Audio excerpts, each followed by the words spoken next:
Hello YouTube, Dave here again. Welcome to the first installment in a new series I'm calling Dragon's Hoard. This is a series where I just take the dragon magazines in my collection and flip through them on camera. Recently, we finally were able to get some decent and decently affordable bookshelves, and I was able to reorganize and clean up my collection quite a bit. And one of the things that I was actually able to do was to better organize my magazines, which were kind of just stacked up with things in front of them, so they're very difficult to access. And now that I actually can easily get to them, I thought it'd be fun to do a video series just kind of going through them. For most of the magazines in my collection, it's been well over a decade, almost, bordering on 2 decades since I've really looked through many of them. And some of them are ones that I ended up getting from a friend of mine when he was preparing to move provinces. So some of these I've never actually really looked at really at all before. So we're going to do it all on camera. I'm not previewing the magazines or anything. I'm going to be, flipping through them on camera. So this, for like I said, it'll be either the first time that I've seen really look through the magazine ever, or it's been so long that I can, kind of barely remember what's in there. I'm going through the issues that I have chronologically from the earliest issue that I have to the final issue, which came out in 2007. I do have some more magazines in a box somewhere that is also kind of difficult to get to, and I just don't feel like going through all of the trouble, especially after putting those shelves together and stuff. My back's not what it used to be. My shoulder's not what it's. I've been dealing with a shoulder injury since December that I've just been too stubborn to actually get checked out, but that's a whole other thing. So eventually I will dig those out, and if there are issues that I've missed, then I'll do them at some point as well. But yeah, I just thought I'd take an opportunity to sort of look through these things. Dragon Magazine was a very long running monthly periodical that used to come out.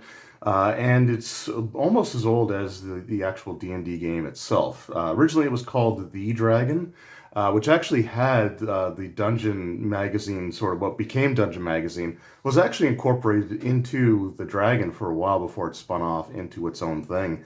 And when I was getting these magazines from my local game store, honestly, I would usually look more forward to getting the magazines every month than the new third edition D&D book that was coming out.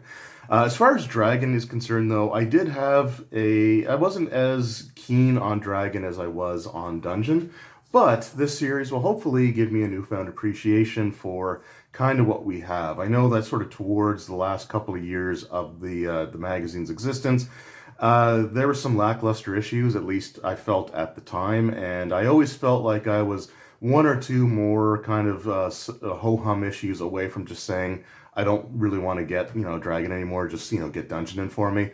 But I am glad that I didn't do that, because I was able to get all the last issues up until the very final one. So anyway, today we're going to be looking at the earliest one that I have in my collection, which is issue number 272 from June of 2000. So this is actually a second edition D&D era, or a D&D era magazine, but you can see it was only a month or so away from the release of the 3.0 or the third edition Player's Handbook. So they are doing some third edition preview stuff in here. This is Countdown to Third Edition Barbarians and Rangers, Bahamut and Tiamat. And and Secret Library of Vecna. So I love Vecna, I love Tiamat, Bahamut, and Rangers are my favorite D&D class. So I think this is going to be a fun issue to look through, and even just to see some of the advertisements and stuff that are in here. Now, one of the great things about like Dragon Magazine and Dungeon Magazine, which I may eventually do a series like this on Dungeon Magazine as well, is that they really did try to keep the ads limited, and they tried to make sure that anything that was advertised in the magazine was something that was along the lines of, what they were doing for, like, as far as a role-playing game kind of goes. So there'd be advertisements for accessories, for comics, for, like, services that offered old stock of books, video games, just some really cool stuff. So here we have Vampire the Masquerade Redemption, E3, Best of E3. Just cool stuff here. We got the cover art reproduced with no, printing or anything over it, which is something that I think they got away from for a while, but eventually circled back to it. And here we have our table of contents. So, like I said, we're just going to go through and flip through and see what we got. The Year of the Dragon, The Worm's Turn. I always used to like reading the editorials. I think for like Dragon Magazine, my favorite part was really the editorial pieces at the beginning, and maybe like sage advice in the back, and even the mail the mail call section. Although I will say, interestingly enough, a lot of the mails, like the stuff they would print for the mail, a lot of it was people complaining about things. So it's like, honestly, how much has really changed? We have, internet forums, we have Twitter posts, we have stuff like that people can go on to complain about things. But before that, they were just sending letters to the company, and sometimes they were reproducing them. We also have a Nodwick comic here, and it's kind of cool to see this.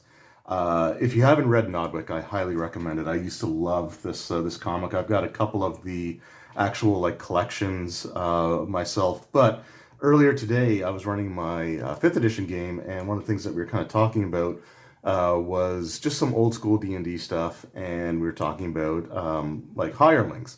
And one of the players who was running stuff from back in the day had mentioned that hirelings had been, we'll not necessarily say abused, but we'll say that they were well used in a campaign that he was running, and had to start relying heavily on reputation system and charisma bonuses.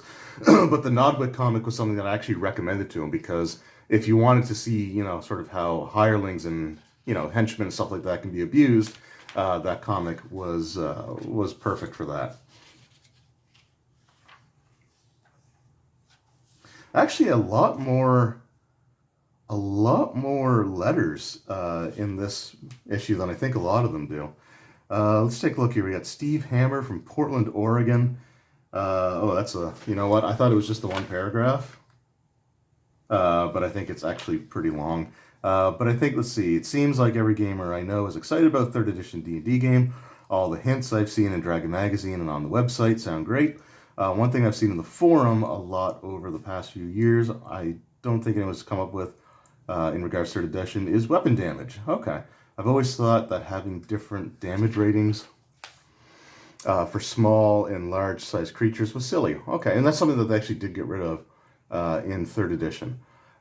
First, the damage variations are inconsistent. Okay, so just basically kind of going on about that, which, again, like 3rd edition actually did drop the different weapons doing different damages based on the size of the creature that you were fighting. And again, I did think it was weird too. Like, I actually kind of agree with the sentiment. I'm not going to go through and read the whole the whole letter, because it is a lot longer than I thought. But 3.5 would bring back weapon sizes, like different damage for sizes, but it was the weapon size, the size of the wielder, and not the size of the creature, which I think the size of the wielder affecting the damage made more sense, even if it felt like a bit of an unnecessary change. Here's an ad for Might and Magic, Day of the Destroyer. I've never actually played any of the Might and Magic games. Something that I'd kind of like to try there. That is very clearly a drow. So that's kind of neat. Oh, a dark elf. Convention calendar. Oh my goodness. Yeah, that's cool to see too. We've got the subscription cards in here as well. So if you wanted to subscribe to the magazine, we've got what's here, 45% off. So that's clearly the UK, because that is, I guess it's just 2 American and 1 British. It's interesting. I'm surprised there's not a Canadian one here with the Canadian dollar, because they do have the Canadian dollar listed here. It's $6.50 Canadian, which I wish the magazine stayed like that. It was not $6.50 when I was buying it, but yeah, it's kind of cool to see that stuff in there. Ad for Gen Con 2000. Arcanum. So again, like I said, the ads tend to revolve around things that would be of interest to the gaming community. Map making software, which is again really, really cool. Up on a soapbox, we got a Gary Gygax article. One of these days, so if there's anything in here, like I said, I might focus on like certain articles or certain things and just kind of read through them and kind of give them a little bit more focus. But if you want me to go over like the Gary Gygax columns or stuff like that from the issues that they're in, let me know and I might be able to do those in separate videos. So here we have the countdown to third edition. So there's the second to last, the penultimate month before it releases. It looks like there was again the countdown. So they started as far back as 11 months before it released. Like I said, I think the Player's Handbook, it had either released in July of 2000 or it was in August of 2000. It might have been in August, because this is the June issue and there was still another month of previews to go. But let's just take a look. We got Barbarians and we got Rangers here. I want to see kind of what we have here, because by this point it should have been, pretty finalized. So we got the Barbarians. For play a Barbarian for Berserker Rages, to prevent sneak attacks, which they could do. To have the best hit points, they did have D12. For damage reduction at higher levels, sounds cooler than it was in third edition. It's also kind of neat to see the 3E kind of logo there, because we're a ways away from it, obviously. I'm actually not that far away. I don't have too many issues prior to the stuff leading up to 3.5, but they would actually use, I think this is the same kind of logo that they use for the 3.5 previews, and they just put the 0.5 in there. So I'm going to have to see if I can make a note about that. And to show off what half-orcs do best. Okay. So it says here, you wouldn't like me when I'm angry. So as if starting with the Ultra Butch D12 hit die weren't enough to prove his badness, the Barbarian begins the game with fast movement and rage. Fortunately for opponents, rage is limited to once per day, at least until 4th level, where they do start getting extra uses of it. Rage gives a Barbarian a temporary +4 bonus to both strength and constitution, as well as a +2 morale bonus on will save. This means that a Raging Barbarian gains 2 hit points per level, plus an additional +2 bonus to hit, and it's harder to charm him into making nice. It's interesting that they don't mention the +2 to damage, because it would be strength, it would be to hit and damage. And at 15th level, it becomes much worse with the +6 strength and con bonuses and a +3 morale bonus to will saves, and no worse a penalty to armor class. Actually, I don't think they mentioned the penalty to armor class, which is interesting. I think they had a negative. I think it was -2 to armor class as well. -2 or -1. I did a video on the third edition, like the Barbarian through the ages, and honestly, I can't remember. It's been a while since I've looked at the third edition Barbarian. The downside to Rage is that the Barbarians also... Okay, no, here it is. It's also easier to hit. The Rage only lasts for 3 rounds plus 1 round per point of Constitution bonus. Yes, you can count the Raged bonus for the purposes of the duration. And when the Rage ends, the Barbarian is fatigued for the rest of the encounter, suffering a -2 penalty to Strength and Dexterity. He also can't charge or run. Of course, these drawbacks affect only puny Barbarians. Those who reach 20th level no longer suffer fatigue from Rage, so don't antagonize them. Also, when your Rage ends, your stats drop back down, so you would lose 2 hit points per level as well. And that's something that I've seen and personally experienced, having it drop you into negative hit points in the dying territory. So interesting stuff there as well. That says you can't touch this. Rage is the most exciting of the Barbarian's class abilities, but isn't the only one. With a 33% boost to speed, 50% for small Barbarians, so they get an extra 10 feet of movement. It's a weird way of saying that, but you get an extra 10 feet of movement. The Barbarian runs faster than any other member of his race, so he will catch you unless you're a monk, which, yeah, they were there. Sneaking around won't help either, since the Barbarian eventually becomes virtually immune to sneak attacks. So they had the Uncanny Dodge ability, and in order for a rogues to be able to sneak attack somebody with the Uncanny Dodge ability, or the level of Uncanny Dodge where you are, where you can't be sneak attacked, you had to be 4 levels, I think, higher. So, for example, a 16th level Barbarian could only fall to a sneak attack from a 20th level rogue. So, it was definitely an interesting ability. Barbarians gain the Uncanny Dodge at 2nd level. Unlike other characters, a Barbarian with Uncanny Dodge doesn't lose his arm. Unlike other characters.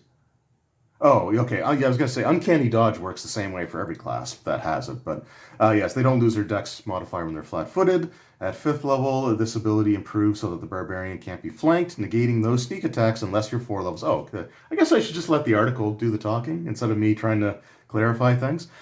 So that's really cool. And unless you're 4 levels higher than barbarian, at which point your sneak attack works on them. A 10th level and above uncanny dodge lends the barbarian bonuses to avoiding traps as well. Sounds really cool. I don't think the bonuses really got that good. I think it may have been like +3 or something to armor class versus traps, or on reflex saving throws versus traps, but it was still an ability. So it is what it is. And it says, I didn't feel a thing. Perhaps the most impressive of the barbarian's class abilities is damage reduction. Like some monsters, the barbarian can shrug off small amounts of damage with each blow. 1 point at 11th level, 2 at 14th, 3 at 17th, and 4 at 20th. This extraordinary power can reduce damage to 0, though not below, so you rules lawyers can forget about healing your barbarians with a flurry of blows. Interesting. Back to our group. We barely survived the encounter, but we came away with a valuable lesson. Sure, it's easier to hit barbarians, but you gotta be prepared to hit them good and plenty. So yeah, kind of cool. They go into some pretty good detail on certain things, and yeah, I'm kind of surprised with it. The damage reduction, they do kind of try to make some abilities sound better, like I said, than they ended up being. Damage reduction was like 1 point, subtracting 1 point at 11th level really wasn't that impressive because you were talking about creatures that could deal tons of damage at that point. An 11th level, like a 10th level fireball, like a 10th level wizard using fireball, is rolling 10d6. So subtracting a single point, it's okay. And it was off of everything, right? So that was the one good thing about it. But at least they give you the numbers here. They don't give you the numbers for the bonuses against traps, but they do give you the actual damage reduction ratings, and it's okay. It was an okay ability, but it wasn't great. It did get better in 3.5. You still didn't get a ton of damage reduction. You got up to 5 points, but you do start getting it sooner at a low enough level where, even though it's still only 1 point, it makes more of a difference at the level you gain it in 3.5 than you would in 5. I'm interested to see. I think they do talk about like barbarian, some changes to the barbarian class in the 3.5 preview, so we'll have to take a look at that when we get there. And then we get the bounty hunter. So the biggest change in rangers might be the most subtle and insidious. They're no longer limited to good alignments. Thus, their traditional role as beneficent forest protectors, or beneficent? Oh, it's 1 o'clock in the morning. I'm not going to argue with my pronunciation. Forest protector shifts to that of relentless hunters of prey. Yeah, I want to see how they talk about the ranger here, because the third edition, the 3.0 ranger, sucked. And I say that as someone who the ranger was my favorite class. So let's take a look here. With enemies like these. Aside from gaining the track feat for free, Rangers only have one special class ability aside from their spellcasting ability. Fortunately, they get it in spades. We'll see about that. At first level, the Ranger chooses a favorite enemy, as in previous editions of the game. In third edition, however, that enemy encompasses an entire category of creatures. If a Ranger declares enmity against giants, for instance, she gains a bonus against ogres, ettins, hill giants, stone giants, and the rest. Which is true. The first edition version of what would become favorite enemy, though, was still better because it was against giants, but things like goblins, hobgoblins, bugbears, kobolds, like those were actually thrown in there. Orcs, those were all thrown in the giant class as well. So they're doing a sell job here, but I'm not buying. Favorite enemy categories include aberrations, animals, beasts, constructs, dragons, elementals, fae, giants, humanoid. So I'm going to see what they say about the humanoid first before I elaborate, because I did that with the barbarian and they did explain a little bit later on. So we'll just say humanoids, magical beasts, oozes, outsider, plant shape changers, undead, and vermin. With such broad categories, the favorite enemy bonus has never been so useful. Note that two categories, okay, here we go. Note that two categories, the humanoid and outsider, require a more specific definition, since the categories are just a little too broad. A ranger might choose outsider devils or humanoid goblinoid as their favorite enemy. So yeah, the things that you would probably take the most, especially at lower levels, would be like humanoids, and you had to be very specific. So like they try to sell it as being very broad categories, so you get a lot of use out of it.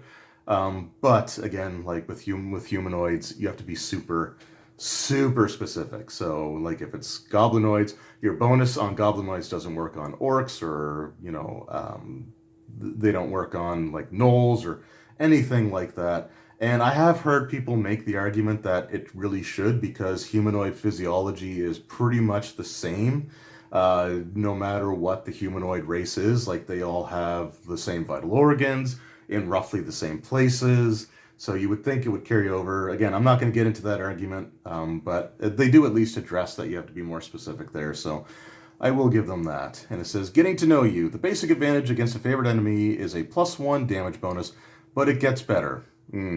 At 5th, 10th, 15th, and 20th, a ranger can choose an additional favorite enemy. At the same time, all of the bonuses against previously chosen enemies rises by a point. Thus, a 10th level ranger has a +3 bonus, a +2 bonus, and a +1 bonus. This progression leads to some interesting choices for ranger players. Oh, okay. On one hand, it's nice to have your best bonus be against powerful creatures like aberrations or constructs, or, like dragons. But how many beholders or golems are you likely to encounter or survive encountering at low levels? Okay. The icing on the cake is that the favorite enemy damage bonus apply not only to melee attacks, but also to ranged attacks within 30 feet. Thus, the ranger is an expert not only in finding her quarry, but also nailing it to the ground. So that's actually really interesting that they do kind of address that in the preview. It's because, and again, it's almost like a spin job. I'm gonna say, like, there are certain things with the barbarian, they're just like, these abilities are awesome. All right, but with the ranger, they realize that the ranger doesn't get much, and that's really interesting to see. Because with the barbarian, they talk about their fast movement, they talk about their rage, they talk about their uncanny dodge, they talk about their damage reduction. With the ranger, they talk about favorite enemy in a few different ways. Because it's like that's really their major ability. Like, yeah, they get the track feed for free, which is cool. It's interesting that they don't seem to mention the 2-up and fighting, but let's read the last section here. Nowhere to hide. Having enemies isn't just about punching them in the nose. First, you've got to find them, and sometimes you might want to ask them a few questions before dispensing with their worthless hides. Thus, the favorite enemy bonus kicks in not only when fighting, but also when using skills such as bluff, listen, sense motive, spot, and wilderness lore, which is used for tracking and hunting your enemies. That way, even after they know you're coming, they can't lie, hide, or run away from the beating they so richly deserve. Damn, this really goes for it, doesn't it? Finally, don't dismiss the ranger's spellcasting ability, which kicks in at 4th level now, not 8th. So yes, that is something that did improve, sort of, with the ranger class, is that they gained their spellcasting earlier than they did in 2nd edition, but it's not great. This month, check out the huge sneak preview of monsters in the 3rd edition game and Skip Williams' King and Queen of Dragons.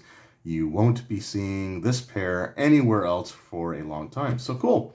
And then the next issue, I guess, previews the sorcerer.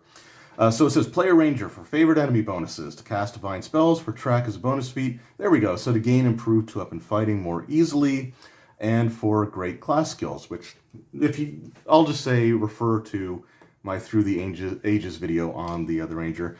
But it is interesting. I actually like this article.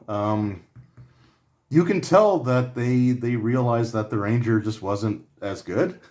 And they were really trying to sell it. They also foresaw the decision that players would have to make about their favorite enemy. Do they want it to be useful right away, or do they want it to be useful many levels from now? So it's neat that they address that. And it is true, they do get the skill bonuses as well. and the spell casting does improve a little bit. So yeah, anyway, cool article. So yeah, I'm not going to go into detail on all the articles, but I did kind of want to read that one. So here we have Bahamut and Tiamat. Interesting artwork. Bahamut would change quite a bit from this one. He almost looks like a vulture in that pose, which is interesting. Very interesting.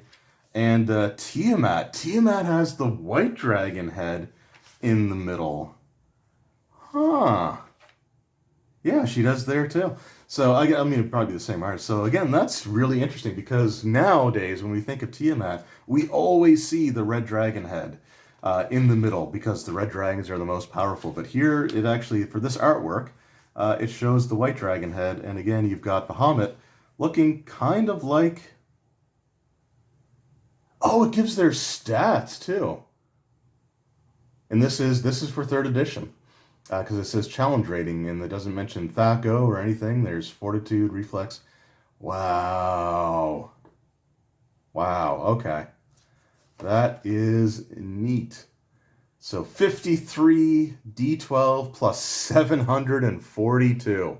For those of us that are familiar with the 5th edition dragons now, that doesn't even come close to what Bahamut gets here. Really interesting stuff. Let's see if it shows his breath weapon. Disintegration. So he can just disintegrate. Breath weapon. Cone of Cold, 80 feet long, that deals 36 D10 points of damage and a DC 50 to reduce that by half. Gosh dang. Okay, I didn't think they would go over like the stats. So Tiamat has 49 hit dice plus 500. And 88. I kind of wish they would have chosen a different color for the... So Tiamat's actually a little bit weaker here. I wonder if that changed. I feel like eventually Tiamat got a little bit more powerful. But then, yeah, she's got the multiple heads with the breath weapons. So breath weapon, each of Tiamat's 5 heads produces a different breath weapon as follows. Cone of Cold for 12 D6, a line of acid for 24 D4, a cone of corrosive gas for 24 D6. Blue is a line of lightning for 24 D8, and red is a cone which is 24 D10. Each of Tiamat's breath weapons allow a saving throw DC 46 for half once Tiamat's heads breathe. Okay, so yeah, they can literally all do their breath weapon at the same time. So Tiamat's more powerful there. But again, it's also interesting to see the artwork here for the dragon heads, because like the black dragon is sort of similar to the way that it looks in 3rd. It's not quite as sort of like skeletal looking in the face as it would end up being in the monster manual, which the monster manual didn't release, I think, until October of 2000, because they released the player's handbook first. I think the DMG came out after, and I think the monster manual, I think they released them in order because they were called Core Rulebook 1, 2, and 3. So the monster manual is still a few months away, so it seems like some of the art may have evolved then. The red dragon looks sort of close, the blue dragon looks sort of close, the white dragon looks spot on. The green dragon, though, again, just looks a little, it looks kind of like a turtle there, like a snapping turtle. It's interesting. Interesting stuff.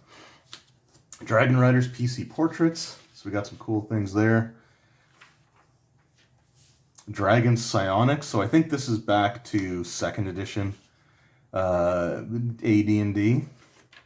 I'm not super familiar with the 2nd edition AD&D system, but this is not what Psionics would look like in 3rd, so I'm just going to go with that. So we got the Gem Dragons in here, which is cool. How to Talk with a Dragon. Understanding the Dragon Mind. I like the art. I do like the artwork, I have to say, in these articles so far. I also like the fact that the box for the sidebar here actually shows a little scene, and instead of just being gray. So again, just interesting stuff here. Oh, this has the map. Okay, that map is not coming out because this, it's a glue strip, and that glue strip has been in this stuck to this page for 22 years now, so I think it's gonna stay. But yeah, so we got the Sleeping Dragon Inn, and it actually comes with the map. Later on in like with the third edition runs of the magazines, they if they included maps, they typically, not always, but they would typically just have the issue polybagged, and the map would just be inside the bag. And you can actually see, because it's got the glue strip there, it's been in there for so long, it's actually kind of stained through the page. So like I said, that map ain't going anywhere, but that's still really cool. The Secret Library of Vecna. Again, I love the presentation of this. It just looks so cool. So the libraries, Song of the Dead, new spell, level 2. So this looks like it must be second edition as well. So that's neat. Living Pages.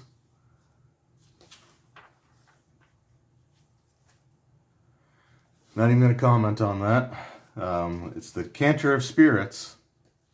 Just, that's all we need to know. The Skin Witch. Oh, right. So they kind of moved away from this a bit too in later days. Like by the time I was getting Dragon, they would have stuff every once in a while, but they actually would have some fiction. So you'd actually have some stories in here. Yeah, so that might be something kind of fun to read again as well. It gets a decent amount of space there. And Dragon Doomers 4. The Draconomicon accessory first codified the notion of dragon magic, a magic discipline that, while technically identical to standard magic use, is available only to dragons. So the Draconomicon was actually a Forgotten Realms book for 2nd edition AD&D. I don't own it yet, but I do want to get it. It is available print on demand from DM's Guild as well, so I will probably end up getting it from there at some point. But let's just take a look, because they did Draconomicon for 3.5. So I just want to see, so Breath Control. This is one I kind of want to see here. When cast, Breath Control enables the dragon to exercise a measure of control over a variable number of the breath weapons it releases after the spell's casting. Essentially, the spell enables the dragon to improve a breath weapon's attack, low-end efficiency by decreasing its high-end capacity in exchange. Oh, okay. For example, a blue dragon's breath weapon uses D8 base dice damage. When effective for the breath weapon is issued, once damage dice rolls 1 are counted as. Okay, so you can adjust them so that you can alter what they roll. So rolls of 1s are counted as 2, while rolls of 8 are counted as 7. Okay, so it basically uses it raises the high end. Yeah, okay, so your minimum goes up by 1, but your maximum is reduced. So that's kind of interesting. Magnify breath weapon. Hoard cache. That's a long description. Wing razors. The planar armory.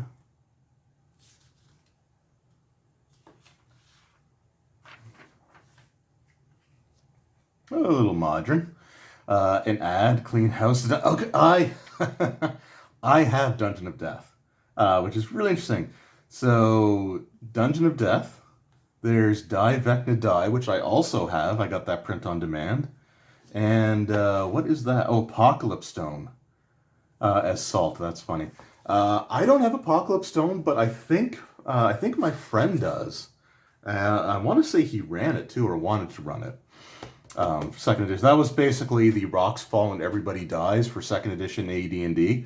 It was kind of basically like meant to be the thing you could use to end your campaign before transitioning to 3rd edition.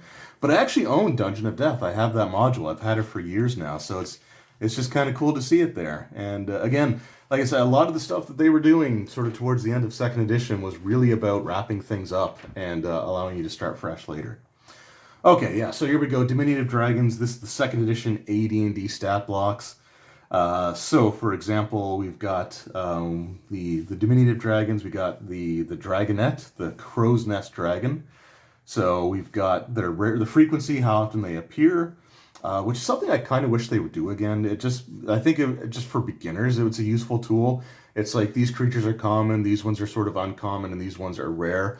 just so that it just gives you an idea of how frequently you might want to use them in your campaign. Number appearing, 2 to 20. I love those number of appearing things. This is before we had challenge ratings, by the way. You just had each one was worth a certain amount of experience points, and yeah, you can walk into a room. There might be one or two, and you can walk into a room, and it's like, oh, there's 20 of you here. They have a THAC0 of 19, so not that tough, or not that good in combat. One attack for 1d6. Also, second edition. I don't know why they did this. Second edition did not just show what dice you would roll and what bonuses you would apply to it. So, for example, this one's pretty simple. It says 1 through 6, right? So that's 1d6. That's fine. But then you'd have like 2 through 7 or 2 through 24, or you'd have 3 through 12. I'm glad that with third edition, it's like, okay, it's 1d6 or 2d6 or, 2d12 or, 3d4. So, but yeah, so you kind of had to figure that out a little bit yourself back in the day. Not that it was bad or difficult or anything. Hey, subscription card, another subscription card. But yeah, it's just kind of cool to see. Good old THAC0. Oh, there's another ad. Okay, so we got Diavecna dye, so we have the cleaning solution there. You know what? Let me read the ads because there's little captions below them. All right, so Clean House. Just what you need to remove those pesky player characters and pave the way for third... That's what I said, yeah. Pave the way for third edition. The Dungeon of Death adventure is filled with powerful scouring agents designed specifically to wipe the party off the map, ring around every finger, say goodbye with Dungeon of Death. So, like I said, they were really trying to release products that were all built around ending campaigns. It's interesting. So get tough on build up. Campaign out of control, house rules growing in every corner of the realm. No worries. The Diavecna dye adventure has been specifically formulated to treat even the toughest holdouts with the same even-handed annihilation. Now you can switch from second edition to third edition in one easy stroke. Man, I mean, I knew they were doing that. I'm surprised they were that upfront about it. Ecology of the Hydra. The Ecology articles, I love these as well. I'm not going to go too much into it here in this video, just because we're already closing in on 40 minutes. But it's still just it's really neat. Again, I might do a sub-series of these videos a little bit later, looking more in depth at some of the articles in here. I always kind of want to pick like one relatively, short article that might catch my eye. That anytime there's like an edition preview, I'm going to go through those for sure. And then New Adventures of Volo, Quotations of the Realms. So these must just be expressions. Castles and Crowns, Books and Reading, Magic and Wizards. Okay. Neat stuff there. Again, all of the ads in the magazine are designed to appeal to what people reading the magazine would be interested in. Wow, Gamma Squirrels and Mutant Moose. So there's actually support for Gamma World. That's really cool too. I don't recall if they really continued that although with third edition, Gamma World was technically done by a third party. It was done by White Wolf, so. But yeah, still kind of cool to see it there. Again, okay. Oh, here we go. So yeah, Dungeons & Dragons, this is the third edition logo, and it says here 8/10/2000, so the Player's Handbook released in August 10th. So there you have it. And the Dungeons & Dragons movie. Oh, boy. You know what? I'm reading this because I'm curious. So the wisdom of Corey Solomon. Well, he must have been the director, was he? I don't know. We'll see. So although this is Solomon's first... Okay, yeah, he's the director. Although this is Solomon's first film, he's been working on the project for nearly a decade. If you've seen the movie, just keep that in mind. In 1991, his fledgling film company acquired the film rights to the D&D game from TSR Incorporated. I grew up in the film industry in Toronto. Oh, he's Canadian. Solomon remembers, and figured I'd try my luck in Hollywood. I didn't want to just go out there with a script. I wanted to go out there with a property that could make a Spielberg, Lucas-style Raiders-type movie. Again, if you've seen the movie, keep that in mind. It's important to Solomon that the movie resonates with players of the D&D game. If you've seen the movie, I'm going to stop saying that. Other than dragons, obviously, there's skeletons, orcs, beholders, imps, versions of mind flayers. Okay, that confirms something for me. So first of all, there's one skeleton, and they don't fight it. It just is holding the MacGuffin that the players are after, the heroes are after, and it delivers a warning and deanimates. So that's your skeleton involvement. The imp is in there for one scene as well. Basically, it's just spying for Prothean. Orcs, okay, there were orcs in like a tavern scene, but the Mind Flayer. So they say a version of the Mind Flayer. So in the movie, when they go to the city with the Thieves Guild, they encounter this like purple humanoid with this weird like ridge on his forehead with an eye sticking out of it. And I think that must be the version of the Mind Flayer they're talking about, which looks absolutely nothing like a Mind Flayer. It was just a dude with like a British accent, I believe, and with an eye on its head. So no tentacles, nothing that would actually identify it as a Mind Flayer, but it was purple, so that had to have been it. So that is interesting. The beholders. So honestly, everything other than the dragons were basically like one-offs or just completely like misused. Like the beholders were basically like guard dogs that were just there. Like they never did anything. They never fought them. Maybe one of these days I'll talk about the D&D movie. All right, so let's move on. The movie is not just for fans of the D&D game, however. Some terms get defined for the general audience, but even in cases where things aren't spelled out to you, if you play D&D, you're going to recognize it, whether it's a spell, a character, or whatever. So there's one spell that I really strongly remember being cast in the movie, and that's the one that cursed Damodar. And I have no idea what that was, because there was no spell that I could think of from the second edition AD&D core. Well, there may have been expanded ones, but basically it was kind of like a Gia's Quest, which if that was all it was, then fine. But Gia's Quest does not give you earworms that you can use to suck out the thoughts and memories of someone you're interrogating. So no, you're not going to recognize the spells. God damn. All right. We stay true to, okay, so, all right, whether a character or whatever, we stay true to that type of armor they're allowed to wear and what kind of weapons they're allowed to use. Ridley uses a longsword, so I don't think that's true because he was a rogue. Unless they had him as some sort of stupid multi-class, but it's hard to say. Yeah, so, and the violence is real gritty D&D violence. It's not gory, but when a character gets hit, it gets hit. I guess. Snails gets impaled, spoilers. And Ridley does get stabbed in the arm, like, or in the shoulder. But yeah, all right. I'll give him that one. Hard at work on the film's special effects, Solomon cautions against prejudging the movie by its relatively small budget. Thanks to lower production costs in Prague and Canada, he plans to bring in $90 million movie for a third of that. Solomon is proud of the movie's dragons. Okay, there's a lot more dragons than films like Dragon Slayer, and there's a lot more of them. They won't stay hidden in the dark, for one thing. You'll see a baby gold dragon being born. No, you don't. That's not in the movie. So when Ridley gets stabbed by Damodar, they get whisked away through, I think, a dimension door, and they're healed by some elves. And Ridley mentions that he saw a dragon being born, or he mentions his dream to this elf chieftain, and the chieftain's like, "You saw a dragon being born," but we, the audience, did not see that, so that scene did not make it into the movie. Okay. Don't expect cute and cuddly reptiles either. They aren't nice dragons. They're D&D dragons, red and gold. They look like neither.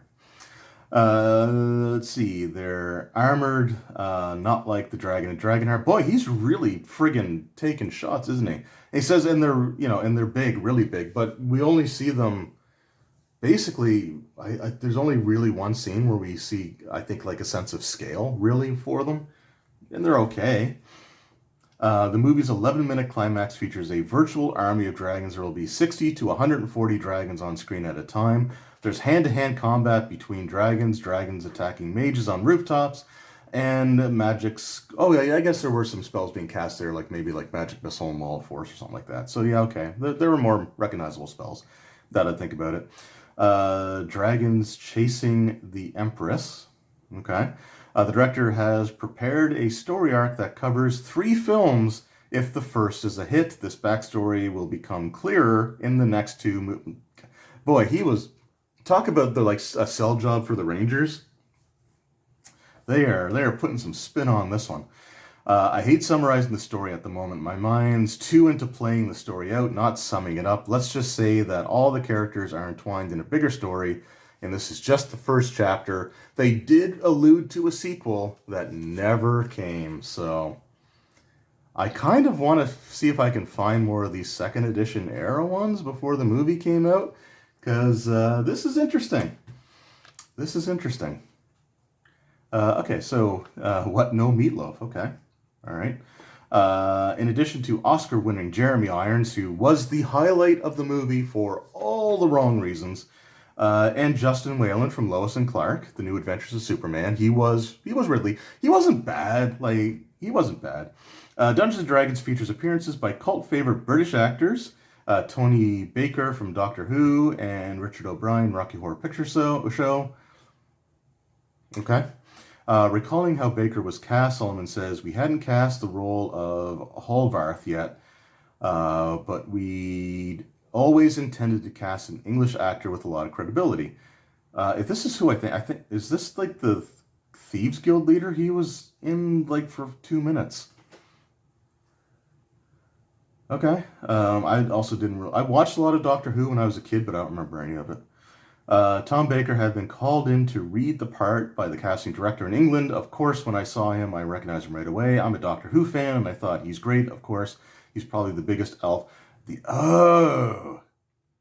Oh, he was the elf chieftain that talked about the dragon being born. Okay, like I said, I don't remember much about early Doctor Who. Let's see. So we decided to say he's an elf who's been. Oh, because he had let himself. He was the elf chieftain was a little portly, so they said he decided to say he's an elf who's been very jolly and eaten a lot over the years. God damn.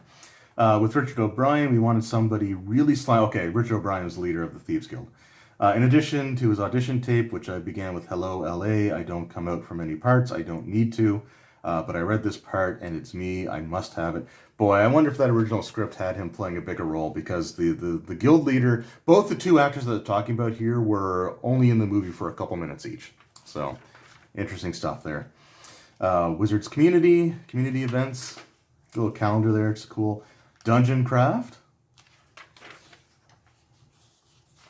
Notepad. Okay, so it's just stuff to sage advice. Okay.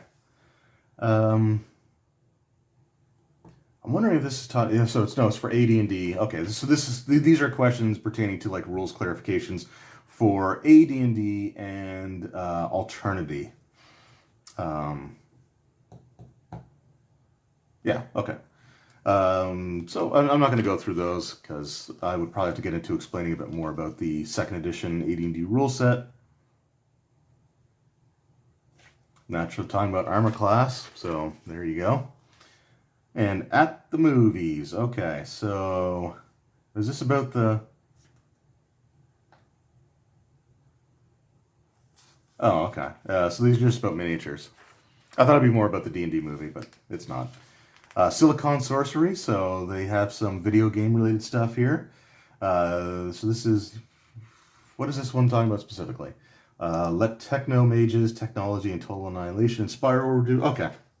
So ideas on integrating video game stuff into your campaigns. We've got some more Nodwick. Like I said, if you haven't read these yet, you really need to. They are amazing. And coming attractions. Oh, okay. This I want to take a look at. So these are some of the new things coming out in the month that this issue releases. So we've got Cloak and Dagger, a Forgotten Realms accessory. So for every beacon of light, there exists a shadow, and shadows conceal much. Those who work in secret wield great power in Faerun. Now, for the first time ever, we present detailed information on these groups, areas of influence, leaders, chains of command, methods, agents, and plots. Read about the Harper Schism, okay, the Night Masks, the Iron Throne, the Shadow Thieves, the rise of Fzaul Shembril. So Fzaul, which is a weird name, and he was the leader of the Zentarum. So that's cool. So the Zentarim's in there. Beholders. Baldur's Gate 2 D&D hint book. So that's just for the video game, I guess. Learn the secrets behind the best-selling Baldur's Gate computer games while learning the basics of the Dungeons & Dragons game. The one thing I will say, I had the Baldur's Gate 2 manual. I had the game in the manual. And unfortunately, I was a lot younger back then and knocked a bottle of pop over and it soaked the manual, which sucked. But the manual for Baldur's Gate 2 actually had a lot of basic like player's handbook information in there. It had like the charts for attributes. It had the charts for, I think it was like level progression. They had like spell descriptions. They had all kinds. It was actually not bad as a resource for the role-playing game, believe it or not. Gamma World. So this is the original Gamma World campaign setting was considered by many to be the definitive post-apocalyptic environment. Now Gamma World has returned to the... Okay, I was trying to remember. Alternity was sort of an update or a replacement for one of the like AD&D properties or one of the, like the TSR properties. So yeah, Alternity was kind of like the newer version of Gamma World. So they released like a Gamma World supplement for that. Spine of the World, which I do have. I love that book. Die Vecna Die. More Leaves from the Inn of the Last Home. So a source book for Dragonlance. Oh, there's more. Prophecy Masquerade. Okay, that's for Magic the Gathering. The Fallen Fortress, the Cleric Quintet. Okay, that was another book series by R.A. Salvatore. Descent into the Depths of the Earth, a Greyhawk novel. So that's really cool. Oh, and oh man, okay, I need to get the next issue of. I need to find the next issue after this one. There's Beholder on the cover, so I need it. So the preview of next month. I don't have next month's, unfortunately. Divisions of the Mind. Beholder makes a startling discovery in the Underdark. Oh, okay, this is what I was saying. There was actually... Oh, this is Dungeon. That's Dungeon, okay. I need to find that issue of Dungeon. Door to Darkness, Race Against Time. Awesome stuff. Another comic. Escape to Cybertown, never heard of that before. And on the back, we have an ad for some Dragonlance novels. The original Dragonlance trilogy, actually. And another book to come out. So, yeah, there you go. So, that was my look through of Dragon Magazine issue 272. Again, I didn't want to focus on every single article, just kind of flip through, and if something really catches my attention, then we'll go a little bit more into detail about that. I did want to check out the preview stuff for the Barbarian and the Ranger, just to see how they kind of presented the information. And like I said, it was interesting to see how they tried to make the most of what they could with the Ranger class. The little preview of the D&D movie also I had to focus on, because that's just interesting. But yeah, there we go. So I hope you guys enjoyed the video. I hope you enjoyed flipping through this magazine for me. Let me know, or not for me, but with me. Let me know in the comments below, were you collecting Dragon Magazine back in the day? Did you own this issue? Did you get it when it first came out? And what were your thoughts on the transition from second to third? Also, were you interested in the way that the adventure, the product lines towards that point was really all about killing second edition campaigns to make way for third? So interesting stuff. Really looking forward to hearing from what you guys have to say in the comments below. Also, if there's any other articles in here that you want me to go into a little bit more detail on, let me know. I will try to keep a document that I can just sort of reference like a checklist and go through them in the future. So yeah, that was the first video in the series. The next video that I will be doing, we're going to be jumping a few years into the future. But we're going to be solidly into the third edition era, but I'm looking forward to that one as well. So thank you guys very much for watching. I hope you enjoyed, and I will see you all next time. Take care.